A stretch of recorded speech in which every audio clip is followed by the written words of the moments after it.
Hi hello viewers, welcome to ఆకాశం Andhra news. MLC Ashok బాబు ఉన్నారు కదా, ఎమ్మెల్సీ అశోక్ బాబు కొన్ని కీలక వ్యాఖ్యలు చేశారు. అసలు ఆయన ఏమన్నారు, ఏం జరిగిందో చూద్దాం ఈ వీడియోలో. పోస్టల్ బ్యాలెట్ అంటే వైసీపీ నేతలకు ఎందుకు అంతగా భయపడుతున్నారు? అసలు పోస్టల్ బ్యాలెట్ అంటే ఏంటి? చాలా మంది తెలియదు. పోస్టల్ బ్యాలెట్ అంటే గవర్నమెంట్ టీచర్స్ కానీ వీళ్ళు కానీ అంటే సుదీర్ఘ దూర ప్రాంతంలో ఉన్న వాళ్ళు వచ్చి ఓటేళ్ళ వాళ్ళు ఉంటారు సరే, వాళ్ళందరూ పోస్టల్ బ్యాలెట్ ద్వారా వాళ్ళు ఓట్ చేస్తారు. దీన్ని పోస్టల్ బ్యాలెట్ చూసి వైసీపీ వాళ్ళు భయపడుతున్నారంట. ఎందుకు భయపడుతున్నారు? పులులు సింహాలు అనుకుంటున్నారు, మీకు ఎందుకు భయం? పోస్టల్ బ్యాలెట్ అంటే వైసీపీ నేతలకు ఎందుకు అంత భయపడుతున్నారని టీడీపీ ఎమ్మెల్సీ అశోక్ బాబు ప్రశ్నించారు. అశోక్ బాబు తెలుసు కదా, ఈయన ఎన్జిఓ ప్రెసిడెంట్ కూడా. నాకు తెలుసు తెలంగాణ ఆంధ్ర ఉద్యమం జరిగే సమయంలో నిజంగా అప్పటి నుంచి ఈయన పేరు తెరపైకి వచ్చిన తర్వాత ఈయన ఎమ్మెల్సీగా ఆయనకి పదవి ఇచ్చారు. బట్ అదే పదవిలో సాగుతున్నారు. ఈ రోజు ఈయన చాలా రోజుల తర్వాత ప్రెస్ ముందరకు వచ్చారు. ఏంటి, వైసీపీ వాళ్ళ నేతలు ఎందుకు పోస్టల్ బ్యాలెట్ కి భయపడుతున్నారు? ఆంధ్రప్రదేశ్ పోస్టల్ బ్యాలెట్ విరమణపై వైసీపీ మోసపూరిత ప్రకటన చేస్తుందని తెలిపారు. ఏపీ హైకోర్టులో పోస్టల్ బ్యాలెట్ పై చేసిన అప్పీల్లో వైసీపీ తోకముడిచిందని, తాము ఓడిపోయిన నిస్సిగ్గుగా ఎలక్షన్ కమిషన్ పై వైసీపీ విషయం కక్కుతుంది. ఎలక్షన్ కమిషన్ ఆఫ్ ఇండియా మీద కూడా వీళ్ళు విషయం కక్కుతున్నారు వైసీపీ వాళ్ళబ్బా. వాళ్ళకి ఓడిపోతున్నారు, వాళ్ళకి తెలుసు. అశోక్ బాబు గారు కీలకంగా చెప్పుకుంటూ వచ్చారు. చూడండి, పోస్టల్ బ్యాలెట్ అంటే వైసీపీ నేతలు ఎందుకు అంతగా భయపడుతున్నారని టీడీపీ ఎమ్మెల్సీ అశోక్ బాబు ప్రశ్నించారు. ఎందుకు భయపడుతున్నారు వైసీపీ వాళ్ళు చెప్పండి.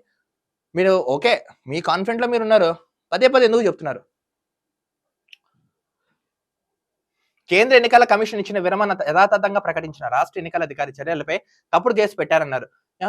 రాష్ట్ర ఎన్నికల అధికారి మీద కేసులు పెట్టారండి వీళ్ళు వైసీపీ వాళ్ళు. నాకు అర్థం కాదు.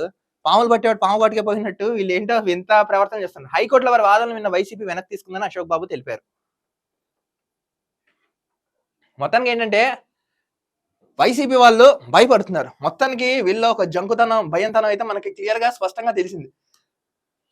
ఎన్నికల అధికారి మీద కూడా వీళ్ళు కంప్లైంట్ చేశారంట. అంటే ఎలక్షన్ కమిషన్ వాళ్ళ మీద కూడా వీళ్ళు మమ్మల్ని ఇబ్బంది పెడుతున్నారు, ఇది ఒక మీడియా ఆ మీడియా అని భయంకరంగా ట్రోలింగ్స్ చేశారు. బట్ ఏం చేసినా ఏమైనా ఏం జరిగినా నేను చెప్తున్నాను, ఆంధ్ర రాష్ట్రంలో ఈసారి జనాలందరూ అంతెందుకు, ఇప్పుడే నాకు తెలిసిన ఒక వ్యక్తి ఇప్పుడే ఫోన్ చేశాడు, కలిసాను, అతను చెప్తున్నాడు క్లియర్ గా ఏమని, కూటమి అధికారం పక్కా అన్న. ఎందుకంటే జనాలందరూ క్లియర్ గా చెప్తున్నారు, జనాలు బాగా విస్తుపోయి ఉన్నారు వీళ్ళ ప్రభుత్వంలో, వీళ్ళకి ఎట్టి పరిస్థితుల్లో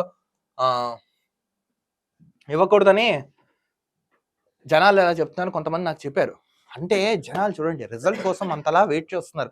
మార్పు అనేది స్టార్ట్ అయిపోయింది మనం అనుకోవచ్చు. మొత్తం చూడండి, అశోక్ బాబు గారు కూడా అసలు ఎప్పుడు తెర మీద రాని ఆయన కూడా వచ్చి క్లియర్ గా చెప్తున్నాడు. అంటే జగన్మోహన్ రెడ్డి భయపడుతున్నాడు, వైసీపీ ప్రభుత్వం ఓడిపోబోతుంది, ఇంకా ఎన్ని రోజులు, 2 రోజులు అబ్బా, సింహాలు పులులా తిరగండి, తర్వాత నెక్స్ట్ గవర్నమెంట్ వచ్చినా మిమ్మల్ని సిర్రాటాడేస్తారు, ఏమైనా ఉంటే అన్ని సర్దుకోండి, పిచ్చి వ్యాఖ్యలు చేయకండి, ఉన్న 2 రోజులైనా కామ్గా ఉండి మీ పని మీరు చేసుకుని పోండి.